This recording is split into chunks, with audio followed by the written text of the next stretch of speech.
baik semua, apa kabar? Kembali lagi di acara Sparta, Semangat Pulih Melalui Art Terapi dan Aktivitas Seni episode 5.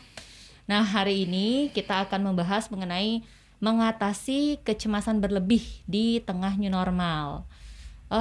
Kalian pernah nggak sih berpikir di era new normal ini, gimana kita malah justru merasakan kecemasan ketika berada di orang banyak, di lingkungan yang ada orang yang nggak bisa, ulang dong. Sakit, belibet ya. Tunggu terong. Ulang. Semangat Bu Bas. Oke, 3, 2. Hai teman baik semua, apa kabar? Kembali lagi di acara Sparta, Semangat Pulih Melalui Art Terapi dan Aktivitas Seni episode 5. Hari ini kita akan membahas mengenai mengatasi kecemasan berlebih di era new normal.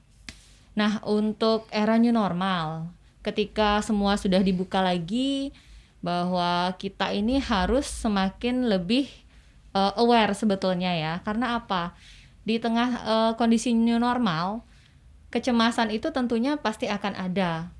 Jadi untuk bisa berubah, kita memerlukan waktu, pikiran, dan tenaga untuk melakukan hal-hal baru seperti misalnya menerapkan protokol-protokol kesehatan.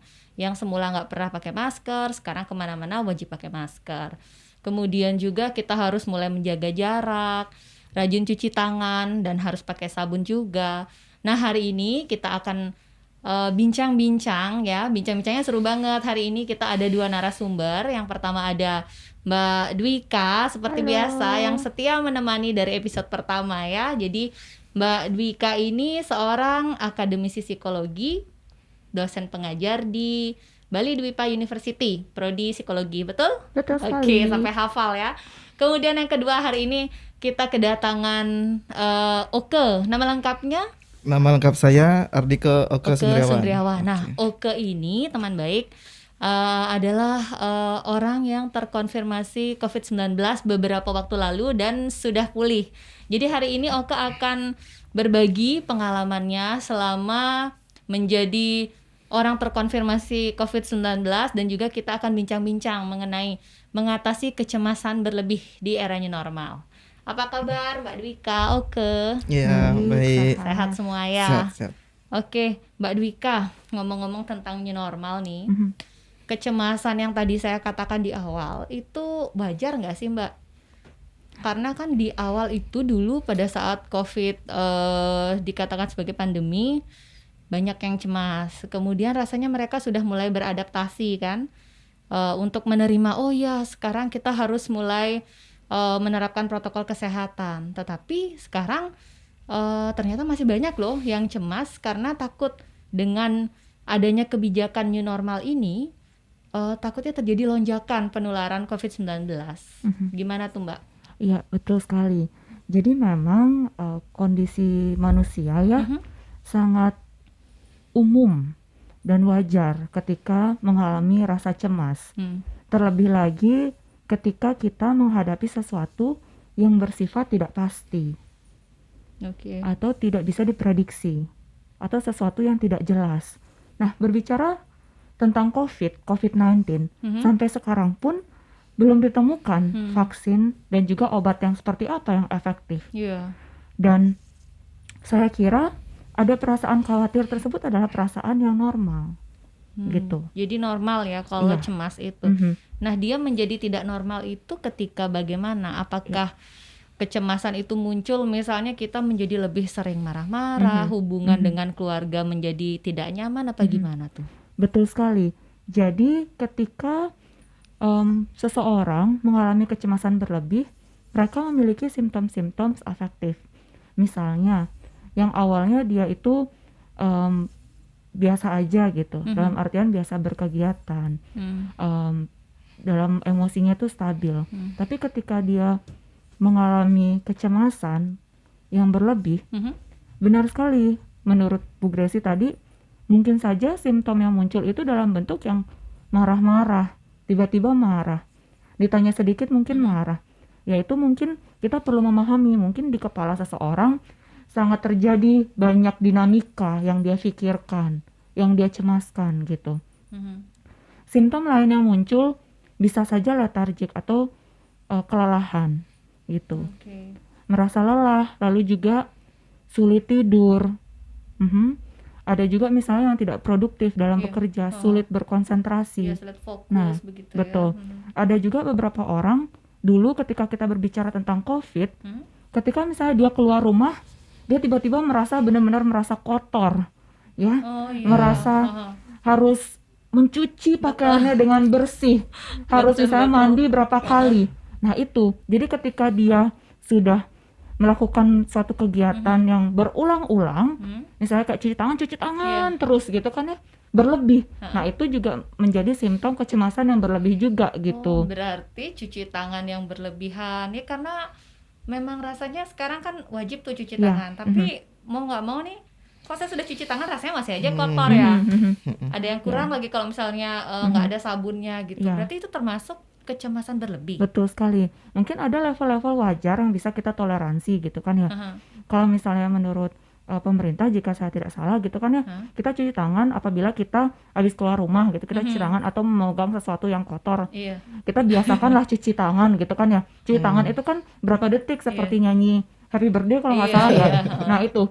Jadi ketika itu kita sudah menggunakan sabun, ya sebaiknya kan ada perasaan aman, perasaan oh sudah bersih gitu, dan memang kita sudah melakukan hal tersebut gitu seperti apa yang dianjurkan.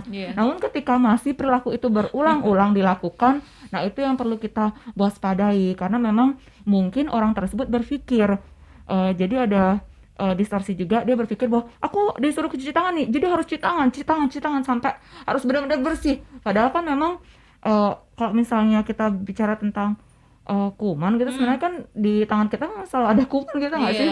Iya, jadi memang itu fungsinya sabun gitu, dan ketika kita melakukan protokol kesehatan yang memang sudah dianjurkan, sebenarnya ya bisa itu sudah cukup ya betul. Sebenarnya. Kadang itu nggak disadari aja bahwa perasaan ya itu mungkin semua dari pikiran ya. Iya, betul sekali, sangat setuju. Ya, jadi mungkin ada hal-hal yang memicu juga, misalnya informasi yang beredar di masyarakat gitu kan ya, yang belum terkonfirmasi kebenarannya, terus kita sebagai seseorang tuh sudah percaya gitu. Kita udah nangkep aja, nggak ada di filter sedikit ya. Betul, misalnya kayak kita tahu, oh tetangga kita nih yang terkonfirmasi positif gitu, padahal tetangganya jauh banget jaraknya. Tiba-tiba udah cemas aja, jadi takut tertular ya. Nah, kayak begitu contoh-contoh sederhananya. Oke. Nah, ngomong-ngomong nih, masalah terkonfirmasi. Boleh cerita nggak sih pengalamannya waktu beberapa waktu lalu kan menjadi orang terkonfirmasi COVID-19 ini? Kita sharing ya, gimana apa yang dirasakan, kemudian apa yang dilakukan, kemudian apa lagi ya? Itu sudah lama ya, beberapa waktu lalu. Sudah terjadi di bulan apa? Di bulan saya di karantina bulan Juni. Bulan Juni ya. Awal bulan. Habis itu apa namanya? Kalau dengar yang dibilang Mbak tadi itu, saya pun mengalami hal seperti itu, saya bisa bilang. Mengalami hal itu. Iya, karena apa namanya? Yang namanya kecemasan, ketakutan. Ketika di tempat karantina, sehari itu saya bisa keramas bisa sampai 2 kali loh. Keramas 2 kali. Iya, keramas sampai karena 2 kali. merasa kotor. Iya. Ketemu banyak orang di tempat karantina. Iya, ketemu banyak orang. Oke. Habis itu cuci tangan. Cuci tangan tuh sehari itu berapa kali? Sampai 1 botol yang sabun cair tuh bisa paling nggak habis semingguan tuh sudah habis. Habis semingguan ya. Karena mungkin karena takutnya ya. Seringan mencuci tangan dengan habis sabun. Habis megang apapun benda yang di kamar. Cuci tangan dulu deh gitu, cuci tangan. Kalau itu berarti kan Mbak Dwika sudah termasuk kecemasan ya? Iya. Apalagi apakah hal tersebut membuat merasa tenang gitu, merasa? Kalau di awal ya. Cuma gini tuh, kalau saya nih kan mungkin apa yang terbilang ya, awalnya kan saya berusaha untuk mencegah nih kebiasaan itu, terus tak bawa nih cuci tangan gitu, pulang dari kerja keramas gitu kan. Habis itu kegiatan di tempat karantina, saya kan biasanya mandi itu setelah beraktivitas di luar, Iya. kayak olahraga gitu. Setelah itu siang saya keramas, habis itu sore olahraga lagi Keramas lagi. keramas. Cuci tangan tuh, wah cuci Mendadak tangan, rajin ya jadi. wah cuci tangan tuh bisa Minimal 10 kali. lebih ya. Itu terjadi minimal. setelah di tempat karantina, Iya. setelah terkonfirmasi ya. Iya. Perasaan pertama kali nih ketika keluar hasil swab kan positif itu apa yang Oke rasakan? Wih, kalau waktu pertama kali keluar hasil dinyatakan positif itu, yang pertama saya khawatir sama keluarga, Khawatir berusaha dan untuk menjaga jarak. Keluarga harus dijaga nih gitu. biar tidak tertular Iya, biar karena tidak saya tertular. begitu. Iya, iya gitu dah. Mhm. Saya udah dinyatakan positif nih loh. Saya nggak mau keluarga kena juga. Kena juga. Jadi saya menjaga jarak sama keluarga, terus suruh, semua pakai masker gitu loh, semua pakai masker. Hasil swab saya sudah keluar gitu. Saya dinyatakan positif. Habis itu mulai dah kepikiran, nggak bisa tidur. Itu jarak dari keluar hasil swab sampai akhirnya Oke di karantina itu hari itu juga apa besoknya apa berapa harinya setelah keluar hasil swab positif itu? Setelah keluar hasil swab, karena keluar hasil swab saya malam, kalau nggak salah setengah 10 malam, Itu keluar hasil swabnya. baru dikasih kabar bahwa saya positif. Jadi nggak bisa saat itu juga. Jadi besoknya saya baru Besoknya ya, baru ke tempat karantina. Iya, Itu pagi. dijemput dengan ambulans kan? Iya. Gimana rasanya dijemput dengan ambulans tuh? Nah kebetulan saya kerjanya di puskesmas. Saya sebagai supir ambulan. Jadi tahu ya Iya. gimana rasanya. Jadi gimana ya kak bilangnya? Yang jemput juga teman sih, teman juga. oke. Jadi lebih tenang lah. Kemarinnya sih sebenarnya gini, saya pengen kan kemarin juga. Ketika saya dinyatakan positif, Malam itu juga maunya. pengennya gitu. Ada nggak artinya begini? Kenapa pilih malam? Takut terlihat Oh, dengan orang-orang sekitar Iya, iya. dijemput ambulans apa gimana? tuh? Ketakutan seperti itu pasti ada lah. Ada ya? Karena apalagi waktu itu kan lagi booming-boomingnya sekali ya. Iya. Kita bulan dijemput. Juni. Nah, saya juga pernah kerja sebagai gitu kan. Saya pernah jemput orang dengan pakaian APD lengkap. Habis itu masyarakat keluar seolah-olah tanda kutip aib gitu loh. Aib. Wih, pasti jelek banget rasanya loh. Nah, saya Takut dinyatakan di stigma positif ya. ya. Saya dinyatakan positif. Ketakutan tuh ada. Makanya pengennya, bisa nggak malam ini saya dijemput gitu loh. Iya, biar nggak terlalu banyak orang lihat. Iya. Oke, lalu? Habis itu karena, saya kerjanya kan di Denpasar. Saya kerja di Denpasar, tapi saya tinggal di Bandung. Hasil saya kan keluarnya di Denpasar. Jadi Denpasar konfirmasi dulu ke Bandung biar nggak ada miskomunikasi. Oh begitu. Iya, oke. jadi nggak bisa malam itu. Jadinya besoknya lah saya dijemput. Oh berarti kan ada waktu malam nih. Berarti malamnya udah nggak bisa tidur. Iya. Untuk persiapan mau pergi ke karantina itu. Waktu itu saya ditelepon. Awalnya kan disuruh siap-siap nih. Halo, Oke. Hasil kamu kan udah keluar. Kamu sudah positif. Siap-siapin dah ya gitu. Barang-barangnya. Wih. Saya waktu itu sih karena masih kepikiran sama keluarga. Iya. Biar keluarga nggak kena, saya gini sih. Berusaha oke lah sekarang aja nih gitu. Pakaian udah masuk. Pakaian lumayan banyak sih karena saya nggak tahu situasi di tempat karantina. Jadi saya bawa baju banyak, baju celana banyak. Habis itu saya sudah memisahkan diri nih sama keluarga. Saya tidur di luar, Oke. Habis itu saya udah pakai masker, tapi malam tuh benar-benar nggak bisa tidur. Malamnya nggak bisa tidur. Nggak bisa tidur. Ya. Saya terus lihat jam. Habis itu paginya jam 5 pagi itu udah apa ya? Kayak linglung lah, maksudnya bingung nih. Kapan saya dijemput? Jam 5:30 tuh saya sudah bangun, sudah mandi. Pengennya biar bener cepet dijemput lah gitu. Oh gitu. Akhirnya dijemputnya Jam 8:30. 8:30 Iya. dijemput. Nah, berarti kan setelah itu sampai di tempat karantina. Nah, itu kan tidurnya sendiri ya? Iya, Dapat saya sendiri. satu ruangan satu orang ya? Kalau di tempat saya waktu itu saya dikasih sendiri. Sendiri. Tapi disiapin 2 bed. Ada dua bed. Ada 2 bed. Oh, tapi kebetulan waktu itu kondisinya masih sendiri di sana ya? Iya, masih agak stabil. Heeh. Jadi saya dapat satu kamar sendiri. Oh, Tapi gitu. sana ada juga yang satu kamar tuh berdua. Berdua ada ya. Nah, terus kalau dari gejala kan ada gejala nggak? Kalau Terkonfirmasi saya ada gejala tapi gejala ringan. Gejala ringan, sempet demam, sempet meriang.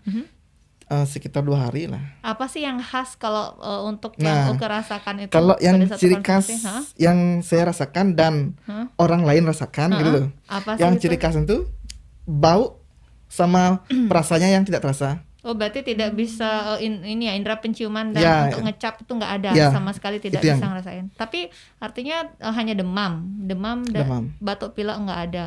Enggak ada. Oke. Sempet sih kayak gini, apa namanya? Kalau di rumah kan waktu itu memang sudah ada yang sakit sebelumnya. Waktu itu ipar sudah sakit, kakak sudah sakit. Mhm. Habis itu setelah itu baru saya sama ibu, Hmm. bapak saya yang paling terakhir. Tapi Dan mereka positif semua. Satu keluarga. Iya, saya satu keluarga dinyatakan positif. Tapi yang paling pertama di karantina Uke. Iya, saya yang pertama di swab hasil keluar pertama saya. Oke, berarti di tempat karantina ada rasa ini juga dong ya, cemas ya. Gimana nih hasil swab keluarga saya? Wah, itu pasti. Karena kan kalau boleh jujur sih, waktu saya dinyatakan positif itu, saya pengennya biar keluarga tuh biar nggak ada yang kena lah lagi gitu loh. Ya cukup saya aja gitu istilahnya kan. Kalau mungkin kalau saya aja yang kena, mungkin bisa lebih santai lah mungkin gitu loh. Tapi kalau sudah dinyatakan keluarga yang positif tuh, apalagi saya kan karantinanya tempatnya terpisah nih, terpisah sama keluarga yang lain, cukup kepikiran jadinya. Iya, iya. Gimana kakak, gimana ibu gitu kan, gimana mereka udah makan. Total berapa orang yang terkonfirmasi di keluarga? Bapak, ibu, kakak, ipar, anaknya, saya berenam. Jadi satu keluarga di rumah Satu itu keluarga semua full, ya? semua. Ya ampun. Mm-mm. Terus gimana di sana tuh di tempat karantina? Kecemasan kan ada ya, Iya. untuk diri sendiri. Kalau Kemudian- di awal sih cemas karena kepikiran mereka positif orangnya, gitu. Maksudnya mereka juga positif corona. Ya. Habis itu apa namanya? Sebenarnya karena saya belum tahu juga sih, belum tahu gimana mereka, apakah mereka ada batuk, ada pilek gitu loh, ada gejala. Sedangkan saya kan bisa dibilang enggak ada lah Nggak gitu, ada, batuk pilek enggak ada gitu loh. Saya takut. Tapi setelah saya di karantina, ternyata mereka orangnya asik gitu loh. Mereka orangnya tanpa gejala, habis itu mereka juga sehat. Mereka olahraga bisa, aktivitasnya normal, ngobrol juga asik. Jadi Jadi di sana menyibukkan diri dengan beraktivitas. Iya. Ya. Memang ada dibuatkan jadwal ya, artinya di tempat karantina jam segini harus bangun, kemudian olahraga itu ada.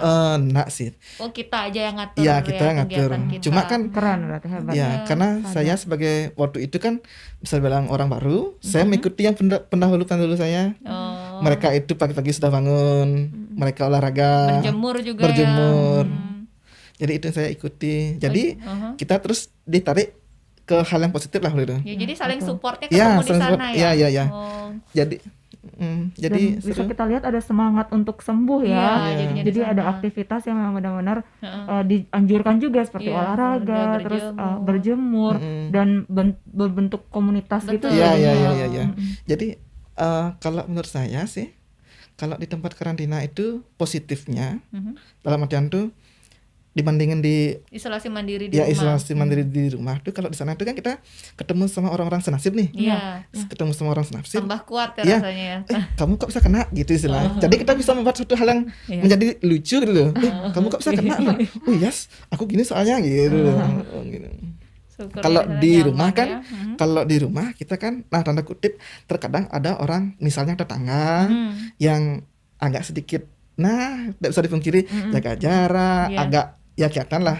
Iya. Gitu. Jadi kita kadang merasa, ih kok kita diginiin gitu. Tapi mengalami stigma nggak Oke dan keluarga? Karena kan itu satu keluarga. Nah, kemudian otomatis di satu rumahnya gang gitu ya. Itu Iya, berarti perumahan. kalian juga tetangga-tetangga pun juga ikut di ini ya, di rapid atau di swab mereka? Nah kalau waktu saya tuh cukup menjadi apa ya, waktu saya itu cukup heporia.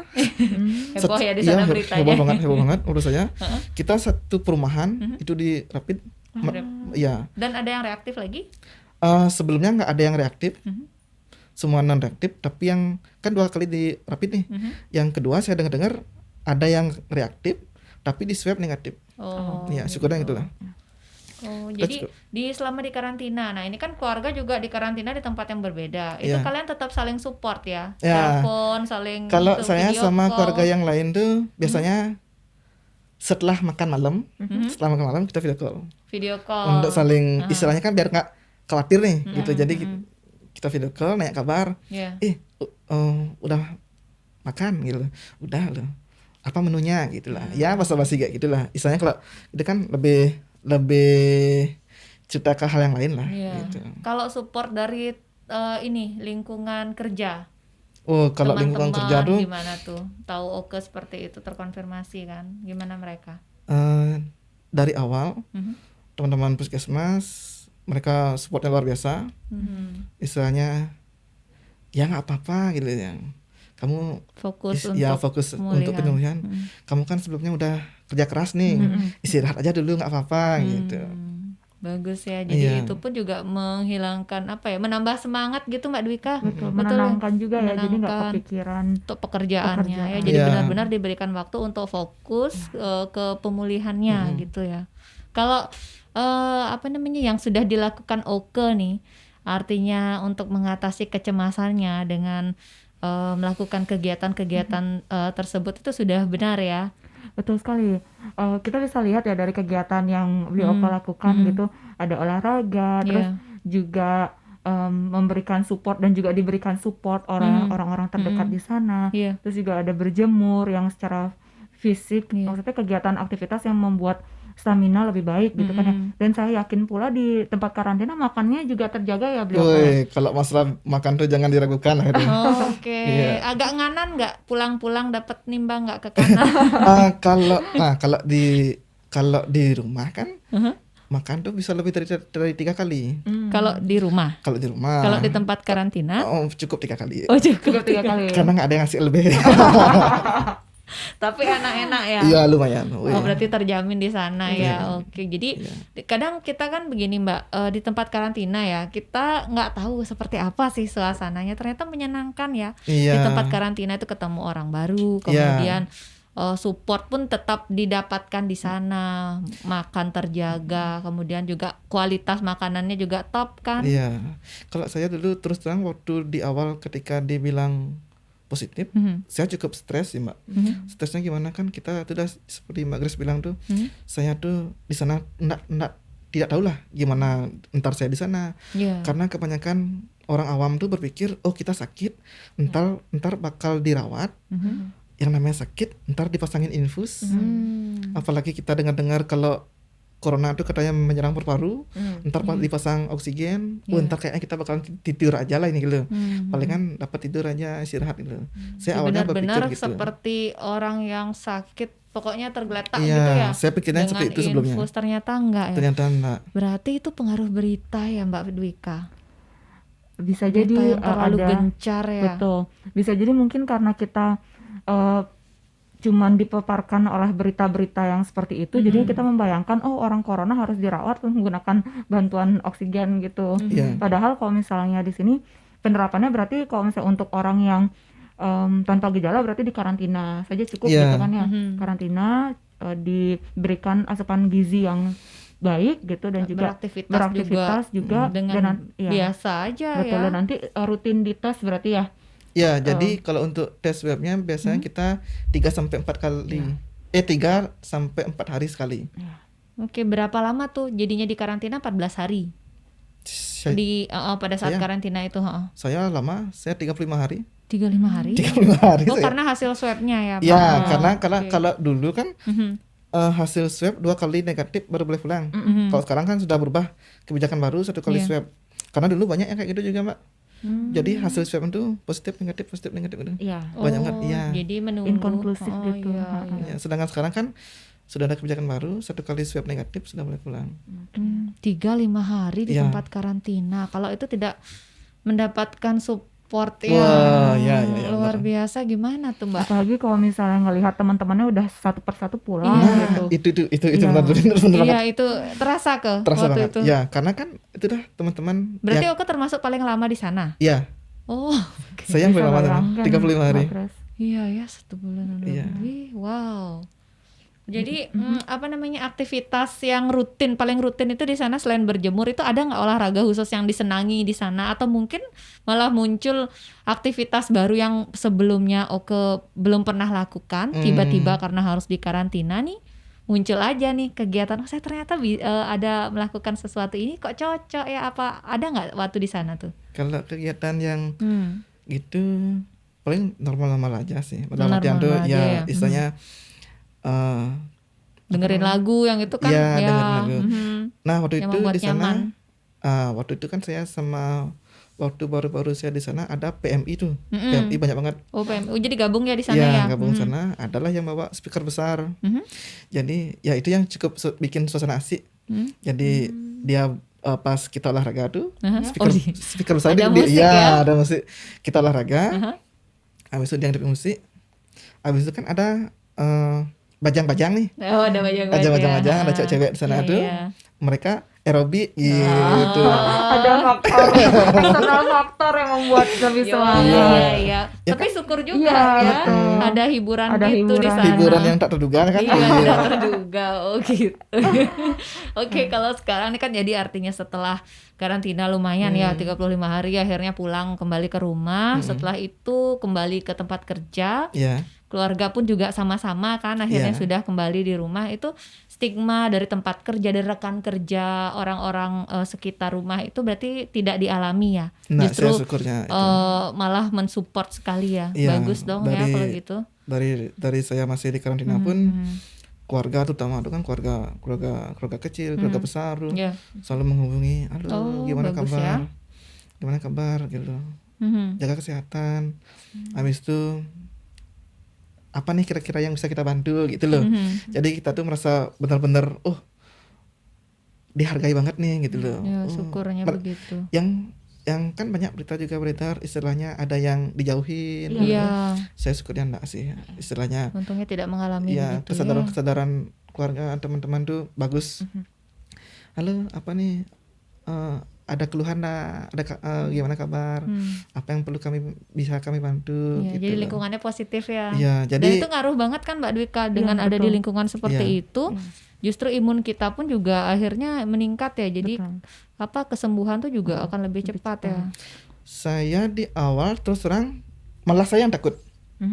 Malah saya yang Atas takut respon mereka. dalam artian tuh saya yang malah kepingin menjauhi yang lain dulu gitu loh. Oh, Gitu gitu. loh. Aduh. Maksudnya itu karena butuh waktu menerima bahwa Nah, penerimaan diri saya terkonfirmasi iya, begitu. Iya. Saya yang tak bilang kayak tadi tuh kadang-kadang buruknya corona ini kan seolah-olah sebagai aib Iya. gitu loh, sebagai aib. Tadi aduh, jangan dulu. Misalnya Malu, ada perasaan malu gitu Ada. kena ya. semoga nggak ada yang tahu. Misalnya ada yang nelpon tuh, Oh. angkat nggak ya gitu loh. Oh, ada perasaan gitu. Ada yang menghindar juga, menarik diri dari Ada. Tapi cuma gitu ya. Tapi seiring berjalannya waktu, butuh waktu sih untuk saya bisa menerima itu, sampai bisa, oh ya biasain aja deh gitu, cukup waktu. Dan ini akhirnya sampai mau berbagi Iya, seperti ini ini luar kan. biasa sekali Luar sebenarnya, biasa. Mbak Grace. Nggak semua orang loh mau ya. Iya, Justru betul. mereka nggak mau ya. Maksudnya track recordnya kan ini kan juga nanti muncul di mana-mana. Mereka tidak mau berbagi ya, tidak semua. Kalau memang artinya arahnya positif ya untuk memberikan edukasi, seperti Oke salut banget kita ya mau diajak berbagi begitu. Berarti ini kan sekarang nih sudah new normal kan begitu ya. Kecemasan itu wajar-wajar aja ya terjadi kan Mbak. Misal nih sekarang di kondisi kita ada di lingkungan kerja, tempatnya misalnya sempit dengan banyak orang, kita kan sudah berusaha nih ya menjaga menerapkan protokol kesehatan dengan sebaik mungkin. Tapi standar kebersihan tiap orang itu kan beda Mbak. Itu di sana tuh kadang muncul kecemasan loh. Wajar nggak tuh Mbak di era new normal ini? Nah, sekarang ya balik lagi ke pribadi gitu ya. Bagaimana kita membuat diri kita nyaman. Kita kan pasti pengen bekerja yang produktif, Betul. bekerja yang dengan efisiensi yang tinggi juga. Bagaimana kita membuat kondisi psikologis kita tenang dulu kan. Dan mungkin memang benar perilaku orang lain yang mungkin tidak sejajar dengan perilaku yang kita terapkan, itu Iya. bisa jadi membuat kita atau menjadi stresor untuk kita menjadi lebih cemas gitu. Iya, betul. Namun bisa juga kita sedikit toleransi itu boleh ya, toleransi itu boleh. Berarti kalau biar bisa artinya tumbuh toleransi itu berarti kita harus penerimaan diri itu, Betul, dan ada penerimaan perasaan dulu. empati juga, Empati. empati kepada orang di sekitar kita dan juga kepada diri kita sendiri. Kalau misalnya kita tidak bisa merubah orang lain, ya Iya. sebaiknya diri kita yang berubah seperti itu. Oke, Ya, begitu jadi ya. bagaimana kita memprotek diri kita first gitu pertama kali, baru kita bisa bisa membantu atau mengingatkan orang lain juga kan gitu. Jadi kitanya dulu yang menjadi. Jadi yang bisa dilakukan di new normal ini ya, artinya kan semua tetap harus berjalan Iya. gitu kan. Setuju. Kita memang pertama tetap harus menerapkan protokol kesehatan, tapi yang nggak bisa kita pungkiri kecemasan itu akan selalu ada ya. Betul. Karena istilahnya gimana ya, setiap orang itu kan berbeda-beda ya dalam menanggapi hal ini kan begitu. Ada nggak Mbak kegiatan yang bisa nih membantu, paling nggak mengurangi lah kecemasan yang kita alami nih di era new normal nih. Ya, ada beberapa teknik yang bisa saya sarankan. Misalnya seperti kasus Bu Gracia tadi ya menjelaskan saat di tempat kerja, bisa melakukan seperti mindfulness breathing. Jadi dengan mengatur pernafasan kita supaya kita ada di saat ini, di sini dan saat ini gitu, here and now gitu. Nah, dengan kita melakukan breathing tadi, misalnya kita tarik nafas dengan hitungan keempat sampai hitungan keempat, tahan sampai hitungan keempat dan hembuskan sampai hitungan keempat, sampai kita merasa lega dan nyaman. Nah, itu kan tidak perlu orang lain tahu kita melakukan kita hal seperti melakukan. itu, tapi kita berusaha untuk menjaga Sesadar-sadarnya stabilitas emosi kita dan membalikan ke kondisi sadar kayak gitu. Kadang kan kalau misalnya terlalu banyak ada hal yang dalam pikiran kita, kita terlalu fokus terhadap hal tersebut sehingga membuat kita lupa terhadap kerjaan kita misalnya. Itu ngaruh jadinya ke Betul. kinerja. Iya, mungkin kalau misalnya ada hal lain, misalnya butuh apa nih, sadari dulu kebutuhannya. Misalnya cemas terhadap apa, kita takut terhadap apa gitu. Jadi ada beberapa orang memang yang bisa sadar kalau misalnya takut terhadap apa, cemas terhadap apa, tapi beberapa orang juga nggak sadar. Nah, ada beberapa teknik, misalnya salah satunya ada journaling. Journaling. Iya, journaling ini juga kita akan praktekkan kan. Asik ya, mau dong Iya. kayak gimana Iya. sih itu journaling? Jadi kita berusaha untuk membuat tulisan gitu, bertujuan untuk mengutarakan pikiran-pikiran yang kita rasakan, yang kita alami gitu. Dari situ kita berusaha untuk berkomunikasi dengan pikiran kita. Apa sih sebenarnya yang membuat kita beban gitu? Apa sih sebenarnya yang kita khawatirkan? Tapi saya gitu. nggak pernah menulis loh. Oka pernah ini nggak nulis-nulis? Kalau dulu sih iya nulis diary itu. Dari Iya. Tapi nggak pernah tuh. Nggak masalah. Susah nggak kalau misalnya kita memulai journaling itu? Nah, itu tergantung tiap orang kan. Memang ini nggak harus kok tuh bikin tulisan seperti puitis gitu, enggak, atau bikin esai gitu, enggak. Jadi memang benar-benar kita berusaha untuk kayak free writing dulu aja dah, menulis bebas. Nanti dari situ kita bisa kelihatan tema-tema atau pola-pola apa yang sedang menjadi beban dalam pikiran kita. Oh kayak gitu. Boleh dong kita sambil prakteknya Boleh. gimana tuh? Oke. Seru deh kayaknya. Saya sebagai pasien. So, ya. kita ikut Kita ya partisipan sama-sama semua, ya. kita Kita sama-sama. ya. Oke. Jadi yang diperlukan untuk journaling itu apa aja sih Mbak Dwika? Iya, jadi kertas, Oke, ini besar terima sekali kasih. kertasnya. Mungkin kalau ada HVS bisa pakai HVS. Oke. Atau itu mungkin dibagi. Oh, boleh. Oh, iya, boleh. dilipat Lipat aja. ya. Heeh, dilipat aja. Dilipat Heeh. sama alat tulis gitu. Alat tulis. Aha. Nah, kalau untuk alat tulis itu apa aja kan? Iya, Maksudnya saya betul. begini. Oh kan kadang kita lebih senang tuh isi warna kan. Kalau Iya, diary iya. saya dulu sih isi coret-coretan, Boleh. isiin stiker itu memang ini ya sebagai malah justru ini ya Mbak. Membuat journaling itu semakin menarik ya. Betul sekali. Jadi bagaimana the art of makasih. membuat kita nyaman dengan diri kita sendiri gitu. Saya satu. Ya, Iya, silahkan. pas deh 3 ya. Jadi mungkin beliau kan belum pernah mempraktekkan. Iya. Waktu kita tanya tadi di karantina ngapain aja, katanya ya kegiatannya Kegiatannya itu, olahraga gitu iya. kan, olahraga yang nih. katanya yang umum-umum aja. Nah sekarang kita perkenalkan teknik baru Iya, namanya journaling. ya. Oke. Nah ini sebenarnya sederhana sekali, beliau dan Bu Gras. Kita bisa start dari hal-hal apa yang saat ini sedang kita pikirkan. Mungkin yang kita pikirkan secara berlebihan gitu. Terkait COVID nih, apa gimana nih? Apa bebas? Bebas aja Oh, gitu boleh ya? gitu. Oke, Ini kan sebenarnya kita pengen menemukan cara nih, cara hmm. yang bisa kita lakukan untuk coping istilahnya, Iya, kayak iya. untuk mengatasi kecemasan atau mengatasi hal-hal atau masalah yang ada di dalam diri kita, kayak dinamika psikologis gitu. Oke. Nah, bisa nih. Gak apa-apa, memang untuk beberapa orang cukup lama Iya, untuk berpikir memikirkan. apa ya, dia tulis apa Apa juga ya? bingung nih nulis apa. Ada Oke. bisa contoh nggak Pak Oh, Dika? boleh. Contoh dulu deh. Misalnya gini, Uh-huh. apa sih yang membuat teman-teman merasa cemas? Nah, bisa dituliskan gitu dan bisa diceritakan. Saat kapan? Mungkin beli Oko bisa merecall kembali kegiatan-kegiatan atau hal-hal tersebut gitu. Tadi kan sudah diceritakan, mungkin Iya. sekarang bisa dituliskan. Oke, ya, Gitu. Yang membuat cemas ya. Mhm.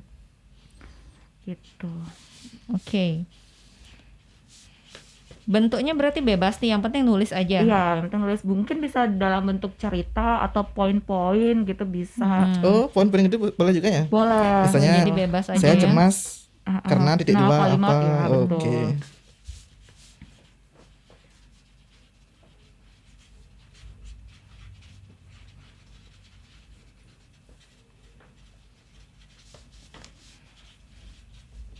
Seru banget ya kayaknya ya. Kayaknya langsung apa ya, Langsung kayak ya, tiba-tiba mengalir selesai. gitu ya. Melihat. Ngomong-ngomong, kecemasan sama kekesalan tuh sama beda? Dia memang sama-sama efektif ya.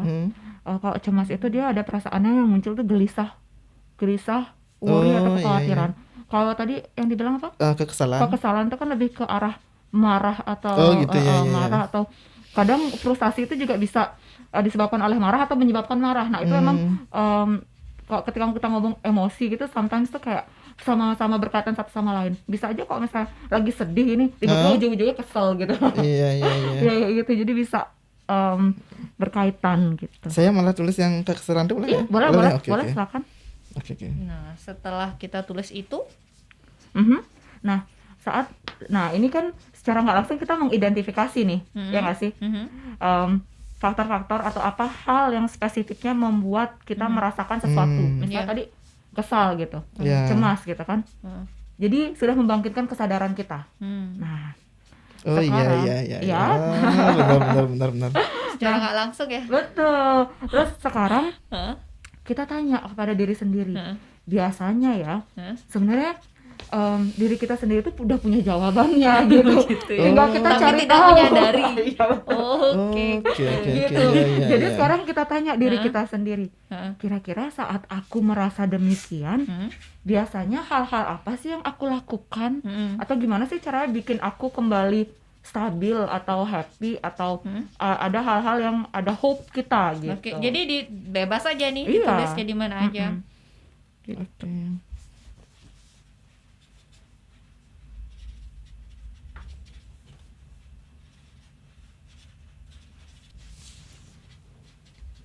Nah, setelah menulis harapan, jawaban-jawaban dari artinya kan kita Harapan disadarkan juga ya. nih. Mhm. Setelah disadarkan, lalu apa yang harus dilakukan nih ketika journaling nih? Yang dilakukan ketika journaling adalah pertama kita mengevaluasi. Kita membiarkan emosi kita itu Mengalir aja mengalir melalui tulisan, dulu, dikeluarin iya. aja. Betul, dikeluarin dulu. Nah, setelah Berarti itu kalau masih terasa belum lega, tulis aja. betul, silahkan ditulis aja gitu. Sampai lega, sampai ngerasa lebih Iya, nyaman. Oke. sampai merasa lebih nyaman. Tapi kan waktu orang kan beda-beda Iya, gitu kan ya. betul. Jadi usahakan memang punya waktu untuk berdialog dengan diri. betul. Gitu. Dan saat sudah merasakan dan sudah tahu nih kayak oh ternyata ini yang aku rasakan. Nah, tiba-tiba kita jadi mikir, lalu apa yang bisa aku lakukan? Nah, di situ udah muncul kayak apa sih hal atau aksi apa yang perlu kita lakukan untuk meminimalisir perasaan tersebut. Misal nih, ada hal yang bisa terfikirkan ketika kita menulis gitu. Misalnya, oh iya ya, biasanya kalau aku merasa kesal atau merasa ada hal yang membebani, aku ambil sapu gitu, aku bersih-bersih dulu gitu, bersih-bersih. Oh, itu ditulis? Gitu. Iya, nggak apa-apa, kita tulis. Atau aku biasanya berdialog dengan teman gitu. Jadi kita lebih memiliki waktu untuk memahami teknik-teknik apa yang sudah efektif yang dulunya pernah kita lakukan gitu untuk mengatasi perasaan kita yang mengganggu. Kalau beliauku sendiri apa yang ditulis? Saya masih menulis tentang COVID sih. Aha. Ya, dimana saya saya nulis aktivitas saya sehari-hari, tentang kegiatan saya di tempat kerja, pulang dari tempat kerja. Dimana kan udah sama kayak Dilan tadi tuh, kadang-kadang kita keluar dari rumah tuh merasa kotor gitu kan, apalagi datang dari tempat kerja, bekerja di puskesmas, harus mandi lah, harus cuci pakaian lah gitu loh. Habis itu saya sama orang lain merasa canggung. Biasanya saya sama orang lain tuh welcome loh. Sedangkan sekarang kan menghargai orang lain itu dengan cara jaga jarak sekarang, dengan cara pakai masker sekarang kan. Jadi saya sama orang lain agak sedikit gimana nih, gimana, berani nggak ya deketin dia gitu loh, berani nggak ngajak ngobrol gitu. Itu sih yang saya tulis gitu loh. Merasa canggung, merasa gini juga. Untuk menyentuh suatu benda itu jadi berpikir, gitu karena sudah megang nih, aduh bersih nggak ya? Tadi siapa yang megang ya? Jangan pakai pulpen, Iya. ayo. Ya. Di tangannya siapa sekarang mikir nih, pakai pulpenku, pulpen dia berarti nggak ya? Itu betul loh, itu hal kecil yang Iya. memang ada di pikiran saya Bener juga. kan? Atau misalnya kalau kita pergi ke restoran ini habis didudukin siapa gitu. Benar. Gini dulu nih. Gitu. Betul. Itu sih yang saya tulis. Nah kira-kira pada waktu itu gitu terpikir kan nggak? Misalnya kan ada perasaan jaga jarak gitu, artinya kan kayak masih ada hal gitu yang banyak yang difikirkan. Kalau misalnya megang sesuatu ini jangan-jangan dipegang siapa gitu. Nah itu terfikirkan nggak ketika journaling ini kayak hal apa sih yang bisa dilakukan untuk meminimalisir perasaan-perasaan kalau misalnya itu sudah mengganggu gitu? Kalau saya sih berusaha untuk mengimbangi aja, dalam artian tuh mengimbangi, misalnya kayak benar misalnya kan, pakai aja dulu, ntar ya cuci tangan lah gitu. Atau istilahnya kalau belum sempat cuci tangan, jangan megang area wajah. Kan Jadi itu sebenarnya. menyadarkan diri. Ya. Tapi kalau saya ada rasa begini loh. Itu sebenarnya sudah saya sadari ya. Pulpen ini sebetulnya kalaupun kita pakai, nanti kita cuci tangan sih nggak masalah rasanya selama kita tidak menyentuh area wajah itu ya. Tetapi saya takut juga nih kalau misalnya kita terlalu yang ekstrim gitu, aduh saya pakai pulpen saya aja, orang itu bisa menjadi tersinggung ya, yang kayak gitu kan di zaman sekarang. Saya malah lebih merasa apa ya, keperasaan aja sih, main perasaan Ya, jadinya. benar. Itu masih wajar nggak Mbak Dwika? Kita udah dapat konfirmasi belum dari orangnya? Kadang kan kita Enggak, terlalu itu kan dari asumsi, diri kita, iya. asumsi saya Iya, aja. betul. Nah, kalau misalnya kondisinya COVID seperti ini ya memang kita merasa lebih nyaman kan ketika menggunakan barang kita pribadi ya. Betul, itu pun juga ada anjuran ya, Betul, barang-barang iya, pribadi ya betul. kita memang Iya. bawa sendiri Kecuali ya. kalau misalnya kita benar-benar nggak persiapan Iya, ya kan. betul. Kita terpaksa menggunakan barang milik orang lain. Ya konsekuensinya adalah perasaan tadi, Iya. mungkin ada perasaan tidak nyaman pada Iya, awalnya. iya. Tapi ketika kita sudah sadar kita menggunakan alat orang lain, berarti kan kita dengan segera mungkin kita mengembalikan kondisinya lebih nyaman lagi dengan cara cuci tangan. Cuci tangan, gitu. ya biar bersih. Biar Iya. bersih. Tapi gini juga sih, kadang-kadang misalnya kita punya barang nih, yang dibilang sama Mbak Grace itu, habis itu dipinjam sama orang lain, dipakai. Iya, ada rasa kan? Iya. Ada betul itu. Dipinjam, Aduh, barangku gimana ya? Karena itu lagi ceritanya standar kebersihan Iya. kita kan berbeda. Iya. Betul nggak? Ada Iya. perasaan Iya. gitu nggak? Itu loh Mbak. Jadi berarti dengan journaling jadi menyadari diri ya. Iya. Untuk membuat mungkin lebih nyaman, lebih rileks ya. Betul. Terlalu cemas Nah, juga kan nggak baik. iya. Ya, imun kita juga jadinya salah satu menjaga imun kan dengan pikiran yang tenang Iya. ya, yang rileks. Betul. Tadi misalnya Bu Gras Heeh. sadar gitu kan ya. sadar jadinya bahwa ada standar kebersihan yang tidak sama. Iya, Nah, betul. gitu. Nah, itu ketika dituliskan jadinya merasa sadar kan. Heeh. Berarti apakah Bu Gras mau ngambil aksi memberikan seperti Pulpen cadangan? pulpen cadangan atau benda tuh ya, pengertian kepada teman, nanti kalau misalnya aku pakai pulpenku sendiri jangan tersinggung ya gitu. Oh, jadi bisa Jadi lebih kita konfirmasi ke konfirmasi orang dulu. gitu. Atau kita bisa merubah perilaku kita, misalnya oke, kalau aku memang nggak nyaman menggunakan barang orang lain, ya aku perlu persiapan lebih baik untuk membawa barang-barangku pribadi, barang-barangku sendiri. Gitu. Jadi kan ada juga perasaan yang kita nggak bisa juga nuntut kebersihan kita dengan orang lain. Betul, sama kan, kita iya. perlu juga berempati. Memang banyak faktor sekali yang mempengaruhi suatu perilaku manusia Iya, gitu benar. kan ya. Jadi ya memang Itu unik tuh sekali. lagi sedang saya belajar. Menerima itu berat loh. Betul, Berat banget. setuju Iya, sekali. menerima terus mengubah pola pikir kan, dan bagaimana menjadi disiplin ya, Iya. maksudnya dalam hal melakukan protokol-protokol kesehatan itu lumayan kan, artinya kita dituntut untuk menjadi orang yang adaptif ya sekarang, yang sebetulnya kan nggak pernah loh kita seperti ini. Iya. Nah, journaling ini juga bagusnya Bu Grace juga bisa menuliskan misalnya kayak apa sih hal-hal yang bisa kita lakukan gitu. Ada Oh, highlight ada. tertentu, Jadi nanti kayak tulis kita aja kan. iya, nanti kita kalau misalnya sudah berhasil melakukan itu kita tik gitu, kita kayak Oh, centang dicentang gitu. misalnya. Jadi kayak Oh. sama seperti diary itu juga, misal nih ada perasaan tadi khawatir menggunakan barang orang lain. Oh, berarti ada kesadaran, oh iya aku berarti besok perlu menggunakan barang-barangku, membawa alat-alatku. Tapi kalau misalnya memang aku lupa, nggak apa-apa minjem sama orang lain, tapi setelah itu cuci tangan. Jadi ada prasyaratnya gitu. Jadi kalau misalnya itu sudah dilakukan, oh berarti aku sudah Kasih centang dicentang aja. gitu. Journaling itu lebih baik misalnya nih kita kan ada kertas nih, pas lagi di kantor misalnya, aduh saya lagi mumet ambil kertas. Ya.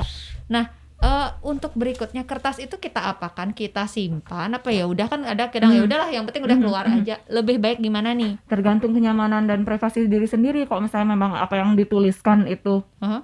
atau yang diungkapkan itu adalah bersifat konfidensial, sesuatu hal yang tidak boleh diketahui orang lain, ya kita perlu simpan. Oh, simpan. Gitu, perlu simpan Oh, untuk jadi diri tidak kita ada sendiri. keharusan, lebih baik nih kalau namanya journaling kita kumpulkan, nanti kita bisa lihat nih maksudnya ada pengalaman yang sama. Oh, waktu itu berarti saya dengan begini bisa lebih nyaman, ternyata enggak.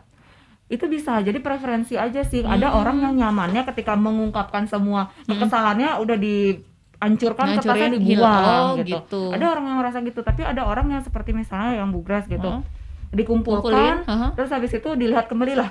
Dulu di tanggal segini kok aku merasa seperti ini ya. Jadi kayak Artinya refleksi iya, maksud saya. refleksi, betul. Itu juga bagus kalau misalnya mau dilakukan Jadi seperti tergantung itu. orangnya, tergantung tergantung nyamannya. kenyamanan. Betul. Jadi nggak ada keharusan apa. Intinya ini cuma sebagai medium aja. Penyadaran Iya, ya. medium untuk mengkomunikasikan apa sih yang sedang kita rasakan, karena nggak semua orang bisa berbicara dan mengungkapkan apa yang dia rasakan kepada orang lain. Oh ya, saya pernah dengar Iya. tuh dalam diam itu ternyata justru lebih banyak kata-kata ya, begitu ya? Iya. Apa sih dibanding Gimana maksudnya? berbicara? Artinya kalau kita diam tuh sebenarnya kata-kata itu banyak. Iya, tapi susah diungkapkannya. Susah Iya. diungkapkan, jadi menuangkannya dengan media begitu. Betul. Iya ya, Jadi lebih nyaman sederhana ya. sekali. Kalau kita nggak bisa maksudnya kayak curhat apa, Iya. ini jadi salah satu media ya. Ini namanya apa sih journaling ini? Salah satu bagian dari apa? Art therapy. Dia bagian dari expressive writing. Expressive writing. Ya. Journaling ya namanya ya. Pernah dengar nggak sebelumnya ke? Enggak pernah. Terus dengan begini nih kamu tahu teknik baru kan? Iya. Kira-kira nyaman nggak, artinya untuk Oke sendiri, cowok kan Iya. jarang nulis sih. Iya, kalau saya sebagai cowok kan biasanya lebih suka ngobrol nih sama orang lain, ngobrol sama duduk bareng sama yang lain, habis itu atau kadang-kadang lebih suka ke suatu tempat, lebih suka ke suatu tempat, menikmati alam, menyendiri, seolah mengosongkan pikiran. Iya, iya. Gitu. Bisa bawa kertas tuh pas di Sebenarnya, saat mengosongkan pikiran. iya, kita Preferensi. mencurahkan ya. Nah, ini nggak harus kertas juga, punya HP sekarang bisa pakai HP. Oh, HP juga Iya. bisa media untuk journaling ya. Betul. Jadi ada orang yang mungkin aktif di blog gitu, dia Oh, bikin langsung ya. iya anonymous Iya, account. iya. Dia curahkan semua perasaannya di situ, ya nggak masalah juga. Tambah asik nih ya. Iya, jadi sudah betul. medianya sebenarnya sudah ada ya, cuman kita belum tahu tekniknya ya. Jadi ternyata ada teknik baru untuk menuangkan perasaan kita juga dengan journaling ya. Asik banget nih kalau kayak gini, jadi tambah ilmu sama Mbak Dwika. Benar nggak ke? Benar banget. Semoga bisa bermanfaat ya. Oh. Kalau boleh curhat sendiri, kayak aku ketika misalnya lagi mumet gitu, ada apapun kertas di depan, ya tulis aja dulu. Nah, somehow karena saya orangnya analitik ya, analisis banget, mau suka berpikir gitu kan ya, jadi kayak sometimes tuh masih tidur juga dipikirin. Jadi kalau misalnya ada media seperti ini tuh sangat membantu. Mungkin nggak tahu kalau beliau aku sendiri gimana. eh apa namanya? Kalau saya mungkin gimana ya? Bagus. Mungkin sebagai referensi baru saya untuk ke depan. Misalnya biar nggak inguh sendiri gitu. Iya, iya. Biar nggak inguh sendiri. Jadi kalau misalnya Ingu tuh kan kadang pengen marah gitu Iya, kan, ada kesel. orang yang ini tiba-tiba kita teriak gitu atau Karena nggak keluar nadanya emosinya tinggi, ya. betul. Apalagi zaman masih kayak sekarang. Kita yang belum boleh untuk berkumpul. Iya. Jadi Mungkin bisa dengan sendiri. ini Iya. ya, dengan journaling ini membantu banget nih bahkan ya, teman baik juga nih. Jadi Iya. ada ilmu baru nih. Apapun jadinya bisa kita curahkan. Kalau sama teman pun sebebas-bebasnya kita cerita, pasti ada yang masih kita rahasiakan. Iya, Rahasiakan, ya bagian betul. itu. Berarti kalau seperti yang dibilang Oke, sebebas-bebasnya bercerita ada bagian yang dirahasiakan. Nah, ketika journaling, berarti kertas ini kalau misalnya tidak dirobek, berarti harus disimpan di tempat yang aman. Ya. Itu ya, karena itu benar-benar privasi ya. Mm-mm. Oke, itu perlu dicatat juga ke Oke. nanti untuk nyimpannya, jangan sampai ada orang yang baca. Dibully ya. Seru banget ya hari ini ya. Jadi kita dapat dengar sharing-sharingnya Oke ya. Iya. Sebagai orang yang terkonfirmasi COVID-19, kemudian sekarang sudah pulih, ilmu baru dari Mbak Dwika tentang mengatasi kecemasan berlebih saat new normal seperti ini, dan ada dapat teknik baru juga kita journaling nih. Nah, karena waktu kita juga nggak banyak nih, ada nggak nih pesan-pesan dari Oke nih untuk teman baik, apa sih yang mau disampaikan? Hal yang saya dapatkan ketika karantina, lakukan hal yang baik, istilahnya saling support, karena itu akan mempengaruhi diri kita dan orang lain.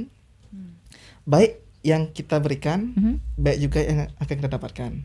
Oke. Karena saya merasakan itu, orang mensupport saya, otomatis saya menjadi pribadi yang lebih baik. Wah, bagus banget tuh ya. Iya. Ya, dengan ada di kondisi begitu, Iya. kita juga bisa malah introspeksi diri ya. Jadinya Iya. ternyata saya diperlakukan seperti itu tuh kok nyaman. Saya jadinya pengen ya. Memperlakukan Memperlakukan orang Iya. seperti itu. Bagus banget malah ya. Bukannya menjauhi orang lain, jaga jarak, terlalu buruk misalnya jaga jarak sama orang lain, dalam artian tuh terlalu menganggap itu sebagai aib, malah orang itu nantinya malah dirinya semakin buruk dan berakibat buruk juga bagi kita. Oke. Takutnya seperti itu. Berarti jaga jarak iya, tapi kedekatan emosi tetap terjalin Iya. ya. Tetap begitu. menghormati Tetap juga, menghormati. dan memberikan dukungan, Itu perhatian ya. dan empati juga ya, Iya. Bioko ya. Karena Berusaha memahami. iya, mungkin kalau saya tidak diperlakukan baik, mungkin saya masih takut, masih saya mungkin lebih baik nggak usah deh kerja. Iya, di percaya rumah dirinya aja. justru tidak muncul ya pada saat Iya. kembali kerja pertama kali ya. Tapi ketika tahu seperti kita diterima itu jadi Melihat, nyaman ya nyaman, untuk kembali bekerja. Setelah sekian lama loh, 35 hari Betul. ya. saya total karantina termasuk karantina mandiri 2 bulan. Ya ampun, 2 lama bulan, ya. iya lama banget. Lumayan. Jadi oke. untuk proses itu lumayan. Oke. Nah, itu dari Oke. Kalau dari Mbak Dwika nih, closing statementnya nih tentang hari ini mengatasi kecemasan di tengah new normal. Halo teman baik di rumah, benar sekali yang seperti kita diskusikan tadi ya, ada pasti perasaan cemas, overthinking atau kekhawatiran yang mungkin saja kita rasakan, apalagi ketika kita sudah mulai beraktivitas keluar rumah gitu. Namun tetap diingat bahwa selama kita bisa menjaga diri, mematuhi protokol kesehatan dan juga bisa sadar akan apa hal-hal yang bisa kita lakukan untuk menjaga kesehatan kita, semoga kita bisa sehat selalu gitu, sehat selalu. Dan yang terpenting adalah bagaimana ketika teman-teman merasa kondisi psikologis yang tidak menyenangkan tadi, perasaan-perasaan yang mengganggu, kalian bisa memanage perasaan tersebut dengan mungkin beraktivitas yang positif, memiliki dampak positif untuk kesehatan pribadi, untuk kesehatan mental teman-teman sendiri. Seperti itu. Oke, terima kasih ya sudah berbagi di hari ini. Iya, sama-sama. Semoga bisa menambah ilmu untuk teman-teman semua, teman-teman baik kita terkait dengan journaling ya teman-teman. Jadi kalau journaling itu bagi saya itu media yang menyatukan pikiran dan perasaan kita. Jadi kita apa yang ada di pikiran, apa yang ada di perasaan itu bisa kita tuangkan ya dengan journaling ini. Dan jangan pernah takut untuk mencoba hal baru. Ketika kamu susah, tidak pernah belajar menulis, lakukan saja dengan konsisten. Lama-lama kalau memang sudah terbiasa akan menimbulkan kenyamanan.